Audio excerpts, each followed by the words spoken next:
Hi YouTube family, कशा आहात? बरे आहात ना? चला तर आज मी तुम्हाला कोथिंबीरच्या वड्या, कुरकुरीत वड्या करून दाखवते. तर त्याला लागणारे साहित्य: ही मी मुगाची डाळ 1 वाटी भिजून घेतली आहे. 2 तास भिजायला टाकली आणि ती भिजून ठेवली, म्हणजे घेतली भिजून. आणि हिरव्या मिरच्या, जिरं, लसूण, हळद आणि 1 वाटी बेसन पीठ. आणि कोथिंबीर मी स्वच्छ धुवून घेतली आहे आणि ती चिरून घ्यायची.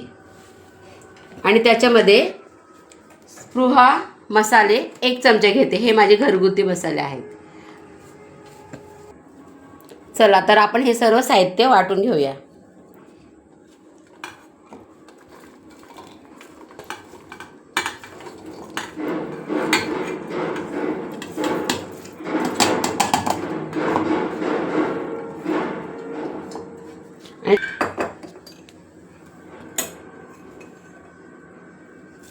थोडंसं मीठ टाकून घेऊया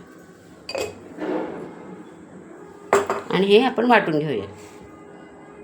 चला आता तर आपला हा मसाला थोडा जाडसर वाटून झाला आहे.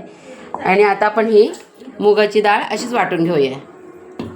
प्रकारे मी ही मुगाची डाळ वाटून घेतली आहे. तर चला आता आपण हे कोथिंबीर चिरून घेतली, त्याच्यामध्ये ही डाळ टाकून घेऊया मुगाची. आणि हा वाटलेला मसाला पण टाकून घेऊया.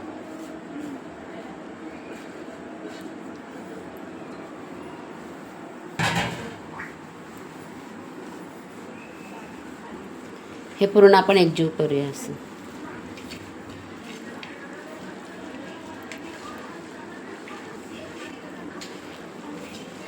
छान वास सुटलाय मस्त.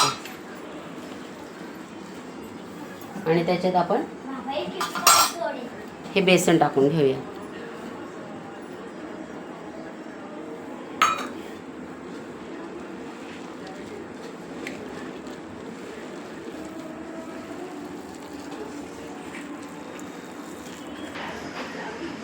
आता याच्यात आपण थोडा सांगितल्याप्रमाणे मसाला टाकून घेऊया.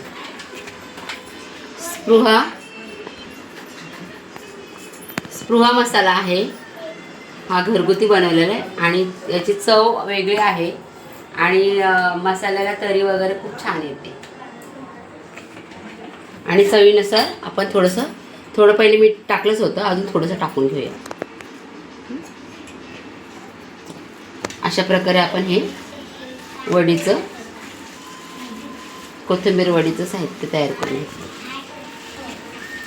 व्यवस्थित एक जीव चांगलं करून घ्या. हे तयार झालं आहे कोथिंबीरच्या वड्याचं. आणि त्याचे असे हे गोळे तयार करून घ्यायचे. असे छान गोळे, असे गोल गोल, जास्त जाड नाही जास्त बारीक नाही. हे बघा असे तयार करून हे चाळणीत ठेवून घ्यायचे. आणि इकडे मी पाणी गरम करायला ठेवलं, त्याच्यावर ही चाळण ठेवायची.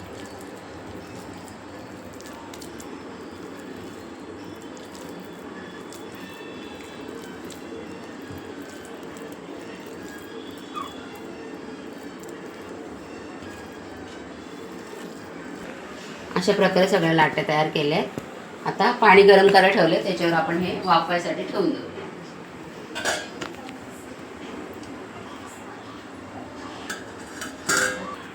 25 मिनटं तरी ते व्यवस्थित शिजले पाहिजेत वड्या. मी गॅस बंद केला आहे. आता आपण ह्या वड्या उघडू. हे बघा आपल्या वड्या तयार झाल्या.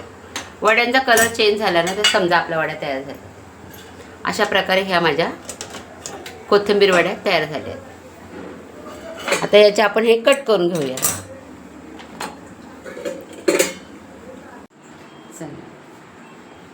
अशा प्रकारे मी ह्या वड्या कट करून घेतल्या आहेत.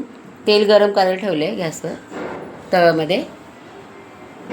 आणि आपलं तेल आता गरम झाले. आपण ह्या वड्या याच्यात सोडूया.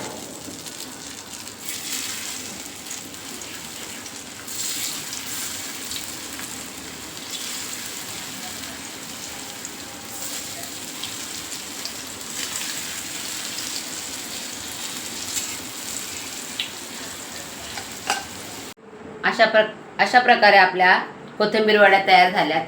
ह्या तुम्ही टॅमॅटो सॉस बरोबर, चटणीबरोबर, कशाबरोबर सर्व खाऊ शकता. आणि ह्या कशा झाल्या ह्या मला कमेंटमध्ये जरूर कळवा. आणि माझ्या चॅनलला लाईक, सबस्क्राईब आणि शेअर करा. धन्यवाद.